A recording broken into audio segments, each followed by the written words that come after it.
Man, I really don't know how to express a lot of these things sometimes. Just the feelings and all the shit that plagues, I guess. I was watching it was on Amazon Prime, and it's The Divine Comedy by Dante's, and I almost call him Dante's Inferno, but it's a Divine Comedy by Dante, however you say his last name, Alighieri. I don't know. I have it here, and this is a very cool copy actually, because it has a lot of illustrations in it. A lot of them. Just about every other page is an illustration. And the translation's very well. Like it's a lot easier to read, because I've heard some translations where it's too high for me. Like it's too flowery and it takes me out, because I grew up kind of a fucking idiot. So for me, I need simpler language. It's kind of one of the negative effects of being poor is like I can't really appreciate the English language as it could be, just because it takes me out of it. You know what I mean? So anyway, I was watching that, and when Dante goes in and he's at the place where people are being punished for basically the things that people do that don't really have any consequence in some sense to another. It's all about like things of their appetite, things that they crave. Forgot that part of hell. I always forget. It's before violence, the violent part, but it's before that. In consequence, I can't remember the word he used. But anyway, and there was that Francesca and that guy who fell in love with each other. And she was set to marry this guy, but she accidentally fell in love with his brother because they were reading stories of Lancelot and Guinevere out in the garden, and they accidentally fell in love, and then the brother fucking killed them both. And as the man was sitting there weeping in this part of hell, she was telling their story of what happened. And as I was watching, it took me. I said, how fucking horrible is that? That your expression of finding, like, at least I know that this isn't like, this is the real true word of it, you know, and this is how the devil and heaven, this is how it really works. Like, this is a man's interpretation. I understand it. And the depths of hell he's explaining is an internal hell, and it's like of self, right? We'll get to that in a minute. But anyway, at least the way he defined it there, and it was so tragic. And it's like, how dare we get fucking punished for finding happiness for ourselves and finding what he termed as succumbing to some sort of vice or some sort of lust, or you know, something of that kind of understanding. And I just didn't see it that way. I just saw it as like two people finding an expression of self within each other, finding a connection, and finally being able to see someone on the other side that's with you in this, because this world we're in is pretty fucking like ridiculous a lot of the times.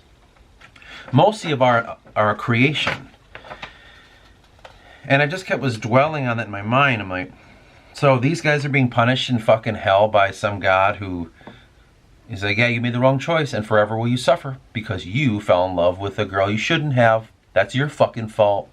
You should have known better. And I know the idea of that hell, at least the way it's described, is like, well, you can get out of this and then reach the kingdom of heaven and all that shit. And it's just like, it just fucks with me on a level that I really can't comprehend or like explain to you very consistently. I'm just amazed by it all. So one of the things about Dante's Inferno, the Divine Comedy, whatever you want to call it, I think it's just called the Divine Comedy, is it's a very vivid account of one man's understanding of the internal hell that you must go through in order to find some sort of paradise or kingdom of heaven within yourself. And this is all a self journey. And even though in Christianity there's like beliefs of what all this shit is, a lot of the times, seemingly, as I've been looking into things, we are all creating the image of what the world is, or what the imaginary world is, all the time within our minds. We once prayed to certain groups of gods and now we forgot about them. And then we create stories about those forgotten gods trying to win us back again. Paganism and stuff like that. But then that's countered by people that follow Yahweh and all that shit. And so they try to counter that by saying like, oh, they're devils and evil and they're trying to trick you, this, and that. And we do this shit for so long that it becomes like confusing, like what the fuck anything is. It's all of man's make. And that's the thing I was telling you about, the world of man, that fucks me up. And I'm reading it all and I'm just, you know, the Divine Comedy, it fucks me up on that level. But then I've been reading, actually, Gottfried von Strasberg's interpretation. I guess originally used Thomas as like his archetype of it. The story of Tristan. And Tristan being this, I don't want to say Celtic story, you know, or if it was Welsh, I'm not really sure. But the story of Tristan. And there's a tragic tale of two people falling in love that shouldn't have. You know, it's very Romeo and Juliet before Romeo and Juliet was taken, put a spin on it, right? Seemingly, the stories of Shakespeare are kind of like the Disney of that time. It's almost like, but anyway, so I don't know, I just read that too, and I'm just like, man, the vivid imagination of mankind, and it's hard to kind of see through it in the era where Christianity was very prevalent, and how people were told to think and feel and see and do, still to this day. Anyway, I'm trying to spin you on the fucking cavalcade that's going on in my mind too, so we're going to get to a point, just hold on. So there's great art that I've been trying to find. And seemingly, I look a lot more to the past. I don't like to read anything past the 1700s. It's just not really my thing. You know, everything before is great, but everything after, I don't know, it starts to kind of dwindle down slowly. It starts to lose its luster. It's telling the same shit over and over and over again. And then we have strange interpretations of it, and it just gets kind of like fucking strange to me. This is a personal thing. So, in saying that, I've been really looking forward to looking in the past at how we define things and how we see things and what the world is around us. And though the histories are kind of tough for me, I find literature to be this haven of understanding, of how do I understand something from the past. Well, I read their literature to discover how they see their world. And the one major thing that's very fascinating to me about Dante and his story of the Inferno, or whatever the hell it's officially called, I always want to just call it Dante's Inferno because that's the modern way to understand it, but I keep saying the Divine Comedy. His kind of writing in that sense enlightened me in a way of, we all come to this point. So like the story begins where he's kind of coming out of this seemingly a forest, darkened forest, and he's before this great incline, this hill. And he's like somehow feels he's meant to go up it, but he's afraid to because there's a panther, a lion, and a she-wolf guarding it. And I've heard people interpret one as lust, greed, and something else. Like that's his original sins, and then he needs to make amends to that. And then Virgil comes and says, why don't you go up there? And he says, well, I can't. And Virgil says, well, there's a woman that you've loved from afar for a long time who wants to guide you out of this. But the only way we can do it is by going into the depths of hell and coming out of them, going into purgatory, then going into paradise. Now, I don't necessarily see it in a Christian way. I see it a lot more in a internal kind of modern understanding of like Jungian and shit like that way, where it's like this is a personal nightmare that we can all relate to, the deep forest of our mind, the confusing tangled mess of all our thoughts. And inside that mess, darkened inside, would be all the bad things that we feel about ourselves, things we've done, how we judge ourselves, and all our sins. And as we come out of it, we come to this hill to get out of it, but we can't because whatever's guarding it are like the guardian thresholds in a negative way of our transcendence out. And he has to go into the deepest parts of himself, relive them, interpret them, and move forward from them. He has to confront all the bad things about himself that others are suffering in so that he may leave it. Now, let's say the skin or the way it's interpreted is through a Christianized understanding of hell, though it's kind of mixed with Greek and Roman in a sense, when you think of like how Cerberus was guarding a certain realm and Minos and all that was there with his serpent tail. You know what I'm saying? Like it's half pagan, half Christian. And that's because how they fucking were. And so you're viewing it through the lens of your cultures that are around you and your spiritual cultures.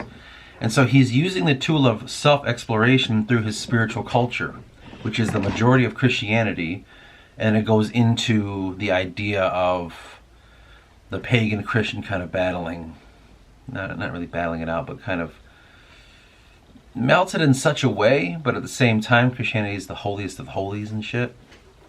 And he's going through it in that kind of guise. But in the reality of the situation, it's a story of self-exploration. And I never really took all this in. I was, as I've said many times before, I was such a fucking idiot most of my life that I just, I didn't really notice these things.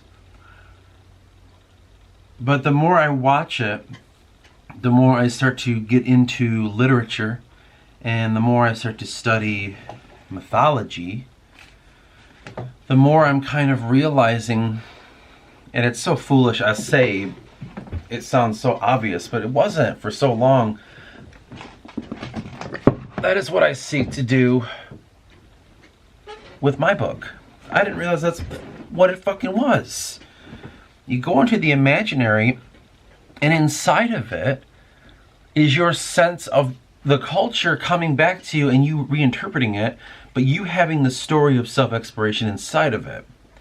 If you were to read my books, you would say, why the fuck doesn't Eris know about his religion?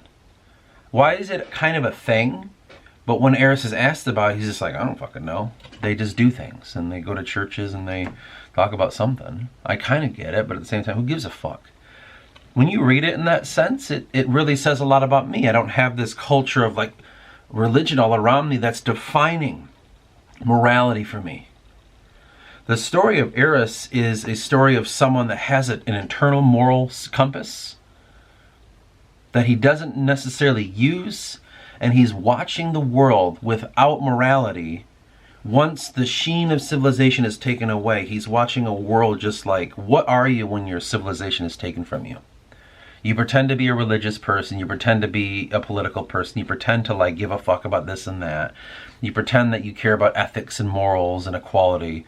But when I take all of your shit away from you, what are you really? And a lot of the times Eris is always looking around and noticing, wow, people are just animals. When you take away all the things they think matter, they turn into animals. And I'm not saying that's a bad thing, but the point of it for me, as I was talking to myself in this exploration, was that's all people really are. And a lot of the stuff is a sheen of bullshit that we pretend has great meaning.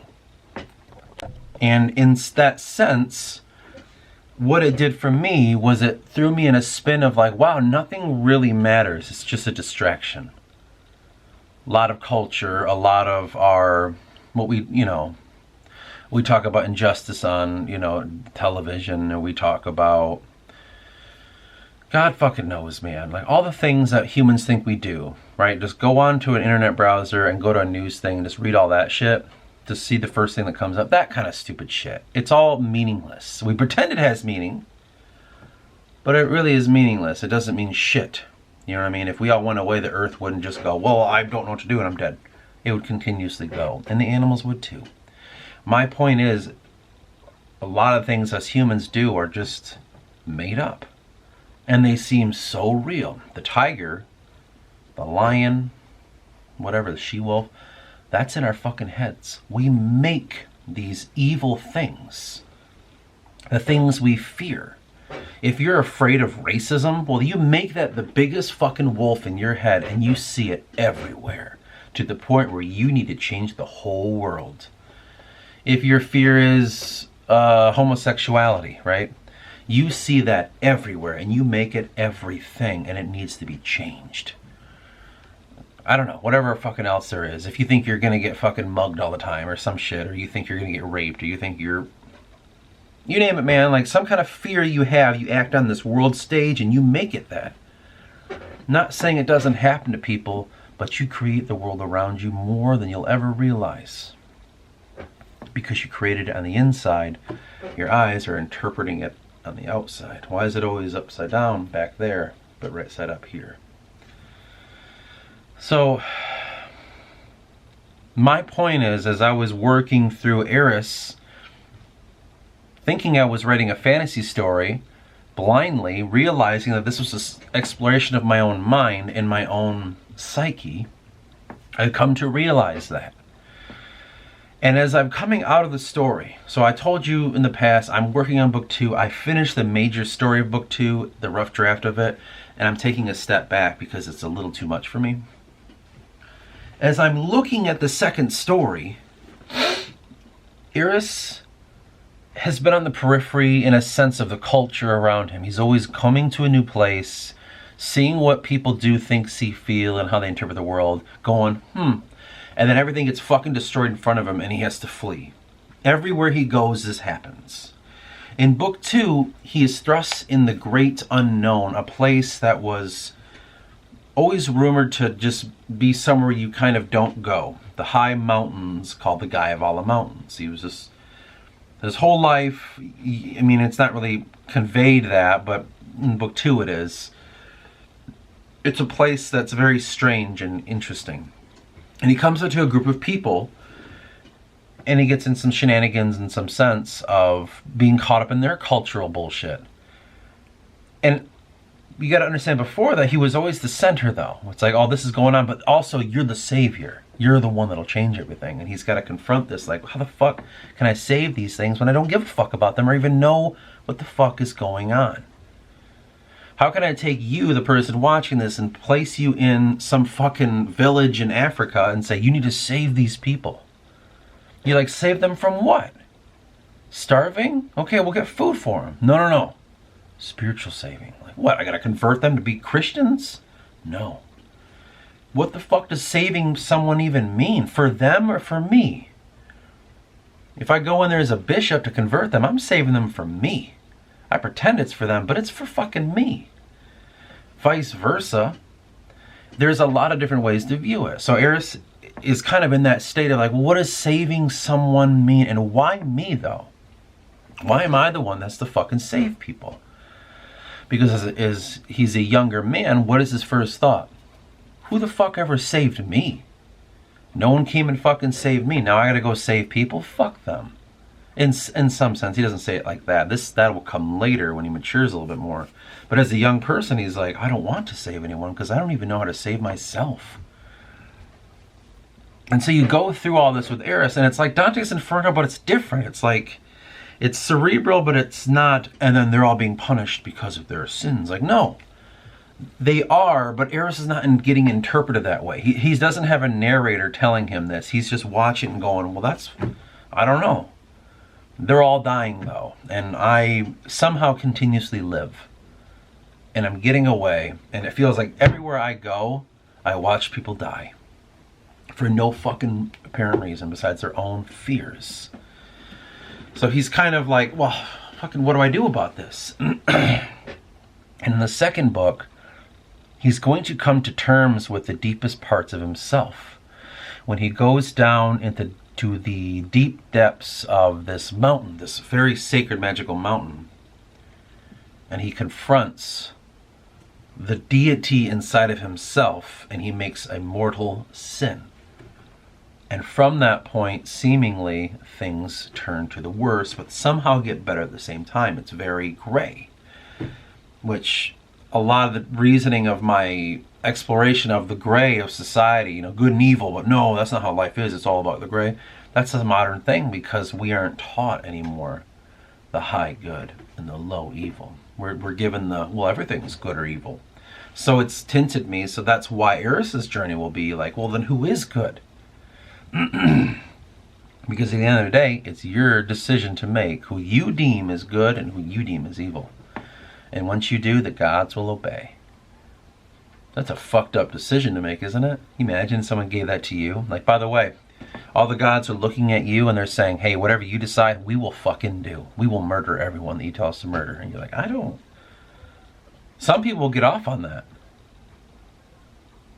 Some people will easily say, oh, I know exactly what the evil and the good are. I'll tell you. And those are the kind of people that don't deserve to make that decision because they're inside of it. Eris, much like myself, if I was confronted with it, would say, fucking, I'm not going to decide this shit. This isn't my fucking decision. Just because I think this guy's not a good guy. What if he was to himself? So it gets to the point where it's foggy like that. And this is what I really like about, as we're getting back to the point of this, literature from our past, like classical Greek literature, all the way to, as I'm reading, in like the 1200s and stuff. There's this sense of morality inside of these stories. And they're laying it out for you. They're saying, like, there's a good, there's a moral here. We're going to tell you this story, and we're going to, along the way, tell you how he's failing, by the way. What he's doing wrong. So you can really see it. Sometimes they're really on the nose about it. Other times it's very passive. Like when you read the Odyssey. You think like, oh, a heroic, fun journey. But then you start to realize, like, this guy's got a lot of flaws. And though the gods, like Athena, are helping him, he's not necessarily the archetype of the good hero. He's just clever and tricksy, you know? Like, tricksy? Sorry. He's clever and he's tricky. You know, the way he is, he's cunning. Is that a good trait? Well, I guess it really depends on where you're using your cunning. But a lot of the times he's reacting to these natural forces that are God-made, or, you know, like the Cyclops or the sons of, I don't remember which god, who was Poseidon or not. I can't remember, I'm sorry. But he's reacting to a world that's already happening, and there's things inside of it, and he's tricking these things, or he's going about that in a different way. He wants to hear the songs of the sirens, and he plays that fucking game, but he's tied to a mast. He's tempting shit. You know what I'm saying? He's playing this game. But that's a hero that's happening, and you get to see the negative side of it. Now, a lot of the times it's because the gods of, you know, the great gods are given really human qualities, so it's kind of grazed it up even more. It's like, well, these gods are the ones deciding this shit.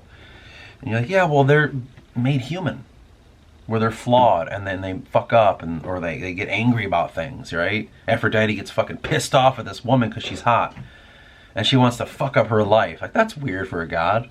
You know what I mean? So, that's a whole different thing. But my point is, these old stories are teaching me morality in the sense of what it was at the time.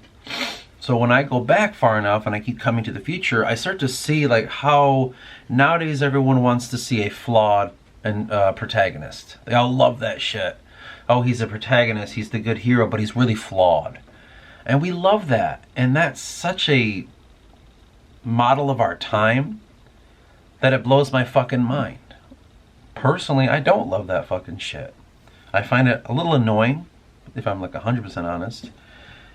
Because it's so bullshit, I guess it feels like, right?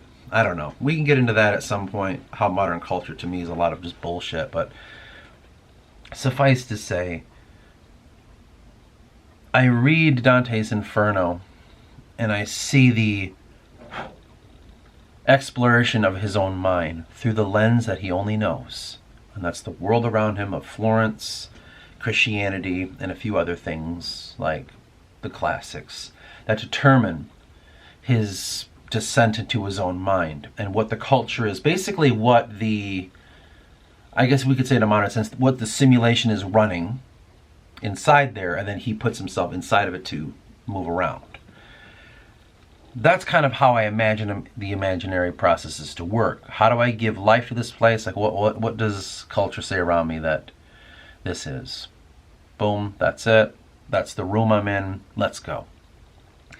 And he's exploring the sense of good and evil, morality, and acting out his own sins, but also acting out the sins of others that were cast onto him, and coming to terms with everything and getting himself out of this stupor.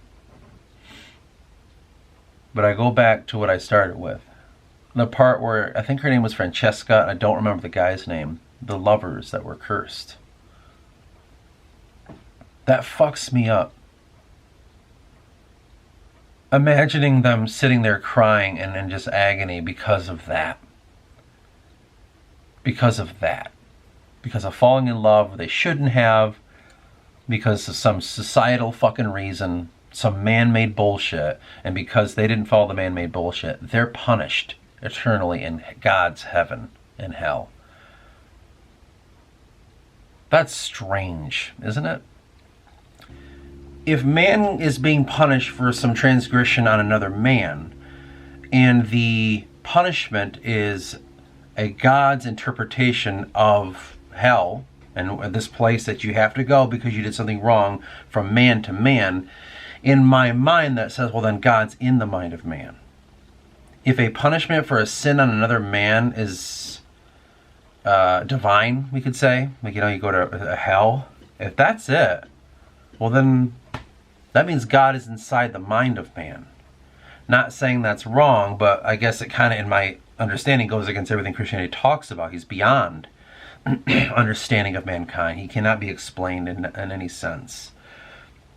And he is outside of the realms of time and space and all that shit. You know what I'm saying? Yeah, but he can go inside of man. Like, I don't know. I'm just saying, like, in some way, if I'm interpreting this the way that I've always been told it in the small towns that I've been in, it kind of just goes against everything that's there. It's to say, you made a transgression on another man. It's a sin that I created, but you acted out only within the sphere of your own consciousness. If that happens inside of that consciousness, that means I must be inside of your consciousness as well, to have this transgression meet the standard that must be kept up here, saying you must serve in a place of hell. And the reason I find it in that way is like two people falling in love in the convention of, well, there's a king that was supposed to be with this girl. Even though she didn't want to be with him at all, she's forced against her will to marry some man, but she fell in love with another one. That's still her fuck up, and God will punish her. Like, it doesn't make any sense to me. It's so... It's slave-like, especially on the behalf of the woman. And we can get into that a whole lot, but that's the reason why I find it strange. It's why it's fucking me up. But let's get back to it. But then I think about it and I say, well, that's what his culture's kind of taught.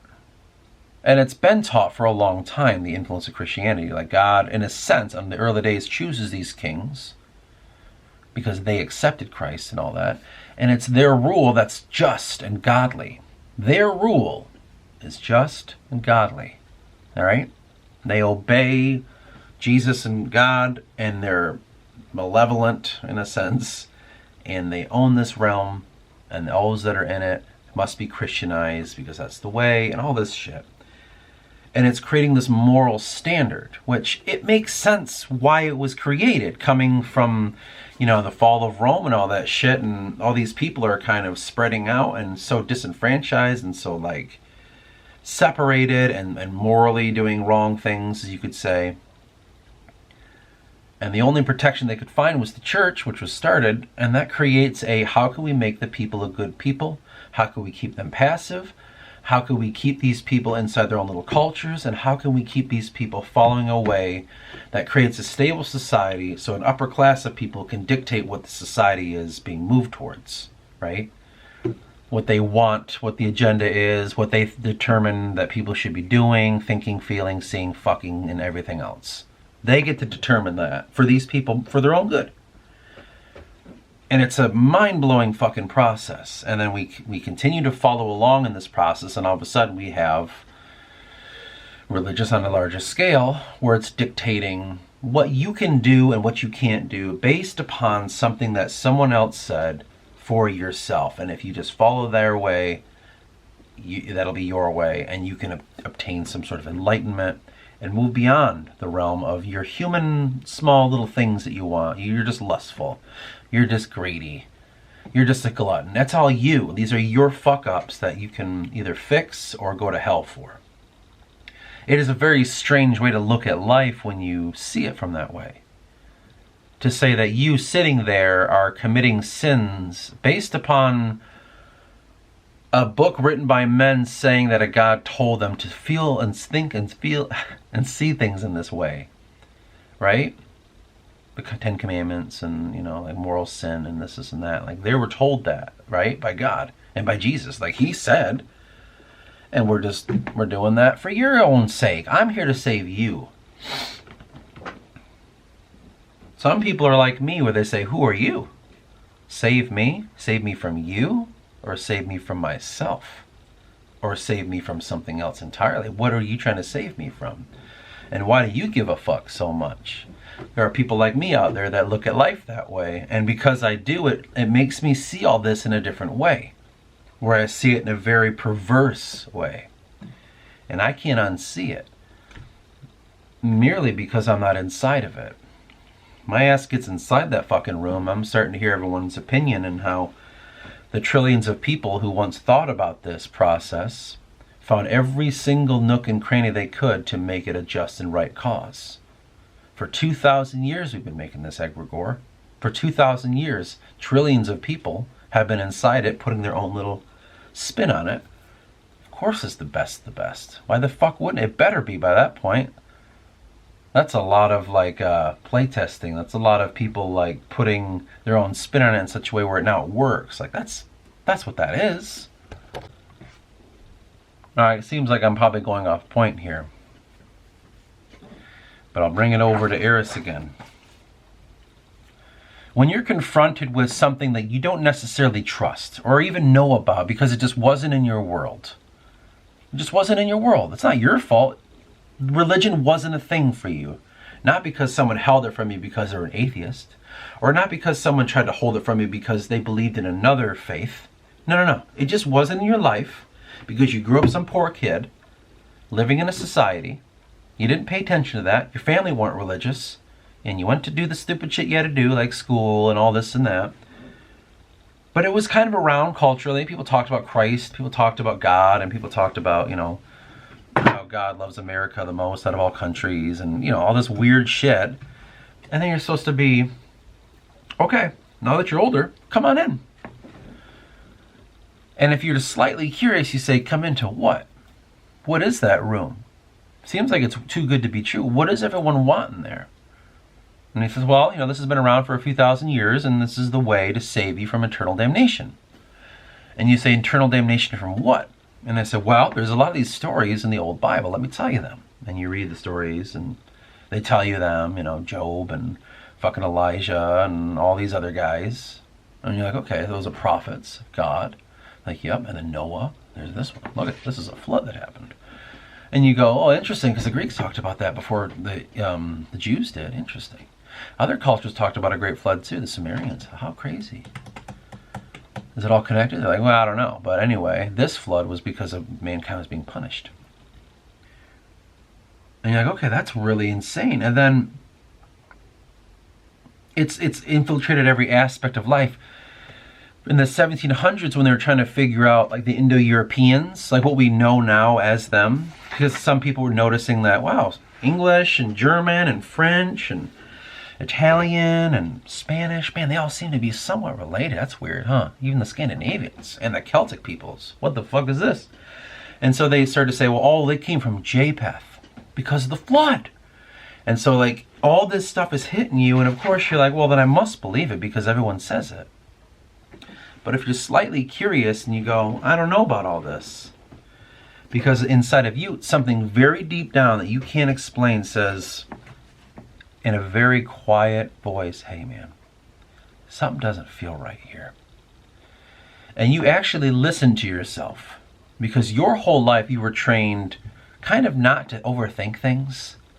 And everyone wants you to kind of, stop overthinking it. Just do. Just be and accept things and listen to other people. They're intelligent about this. They're learned. He went to school for this. But you quietly say, I don't know about that. And every time you listen to that little quiet voice, it helps you.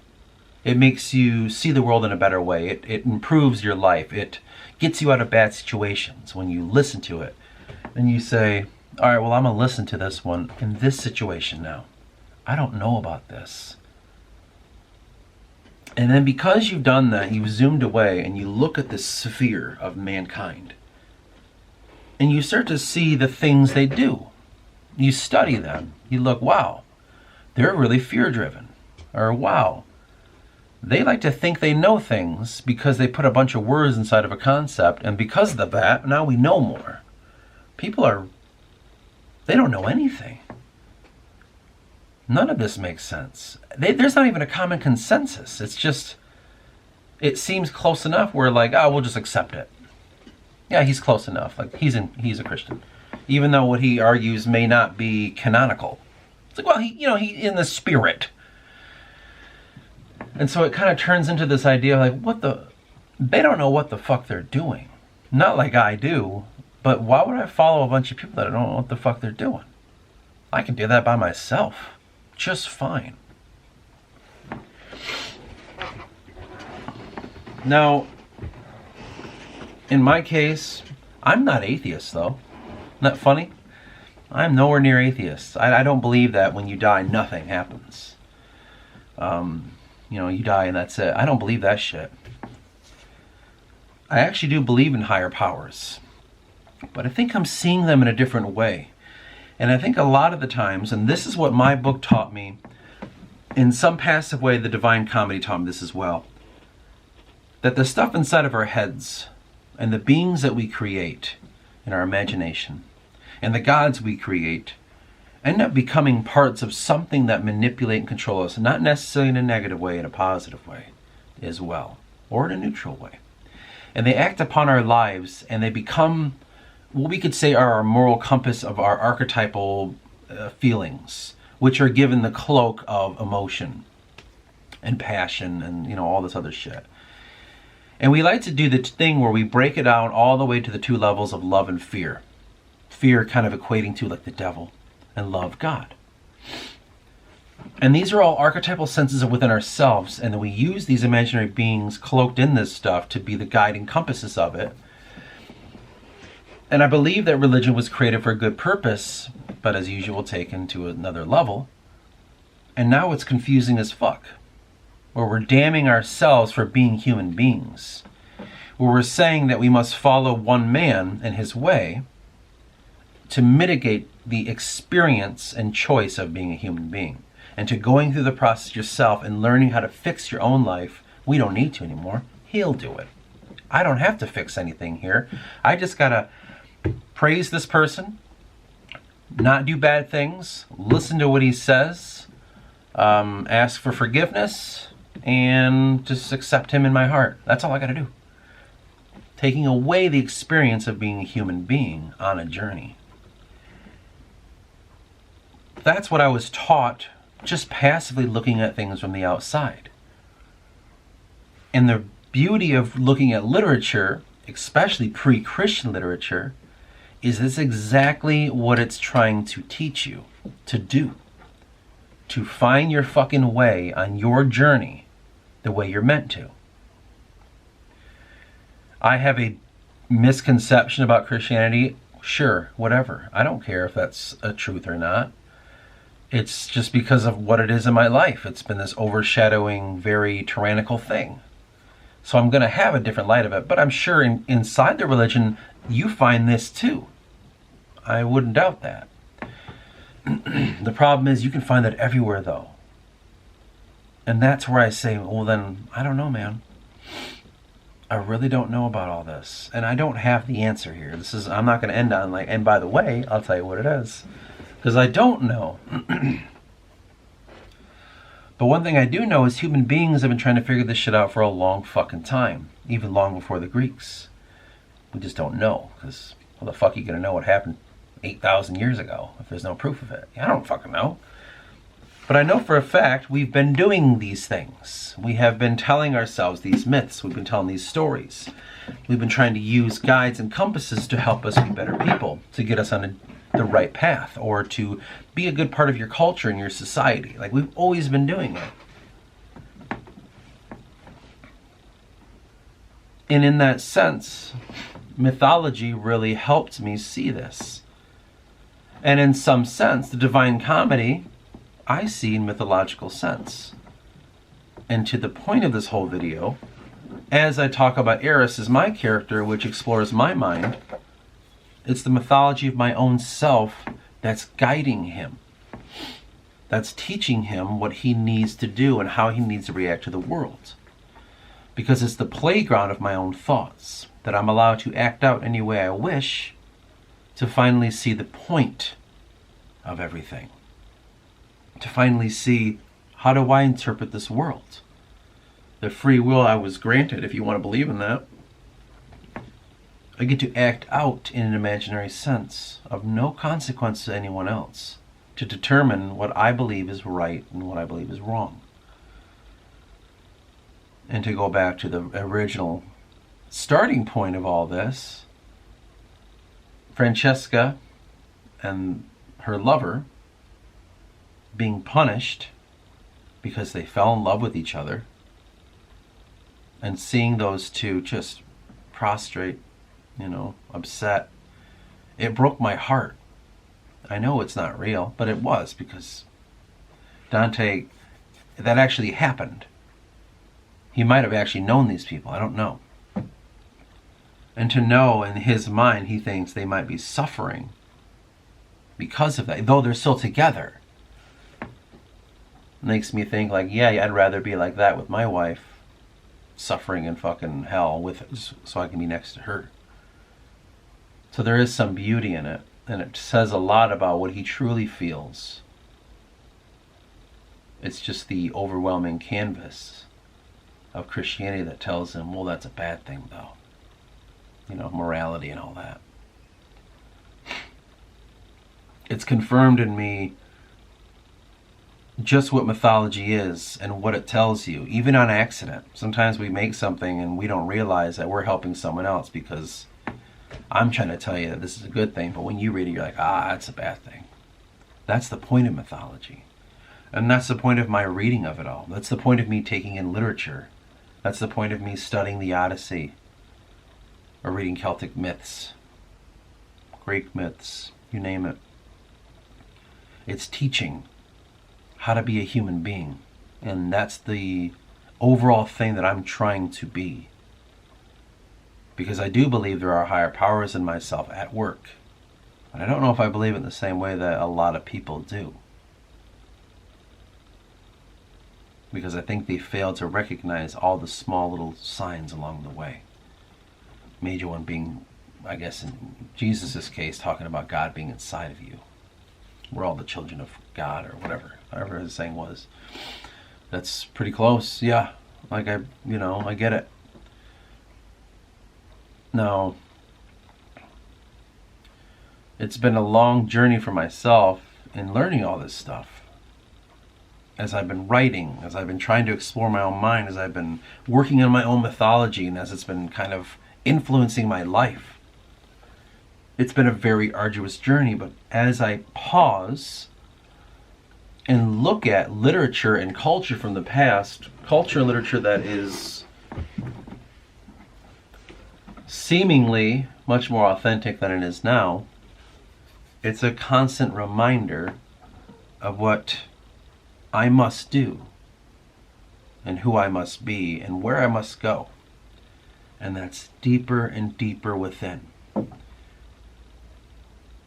Because the world around me, I don't find any sort of solace in. In fact, I find it to be a fucking prison. Much like the dream I had long ago, I've told in this channel.